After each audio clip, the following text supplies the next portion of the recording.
Welcome to the 14th stop on the Freedom Trail. This is Copp's Hill Burying Ground.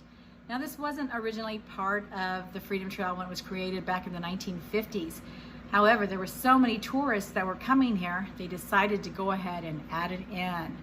Now, Copp's Hill Burying Ground is the second oldest burying ground in Boston. It was established in 1659, and it was just called the North Burying Ground because this is the north end.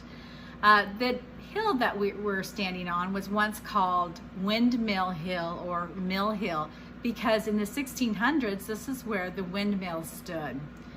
Now, today we call it Copp's Hill, and we are assuming that it's called Copp's Hill because there was a man by the name of William Copp who lived at the foot of the hill, and he is buried here with his sons.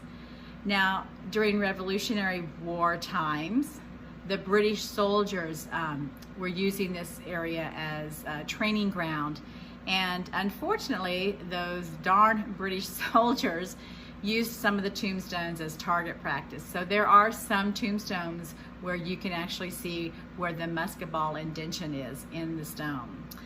There are some famous people that you may have heard about that are buried here. Remember the lantern hanger of the Old North Church, Robert Newman, is buried here. One if by land, two if by sea. Edmund Hart, he is the one that was responsible for the building of USS Constitution, also known as Old Ironsides. Phyllis Wheatley is buried here, and she's the first African-American poet. She was owned by the Wheatley family, who taught her how to read and write, and when they discovered that she was very talented in poetry. Shem Drown is buried here, and I know you've heard his name a couple of times if you've been with me on the rest of the Freedom Trail. He's the one that created the grasshopper weather vane on top of Faneuil Hall, and also the weather vane on the Old North Church. The Mathers are buried here, Cotton and Increase Mather. And if those names sound familiar to you, that's because they were involved in the Salem witch trials, and they lived here in the North End. Now, Prince Hall is another person that is buried here, and he was an anti-slavery activist. He served in the Revolutionary War as a black soldier, and he was a founder of the Black Masonic Order. Now, there's probably about 10,000 bodies that are buried here, and just like the other cemeteries, the bodies may not be directly under the stones that have their name on it because the stones have been arranged several times. Across the street from the cemetery, there is a spite house. And if you don't know what a spite house is a house that is usually built to spite somebody else.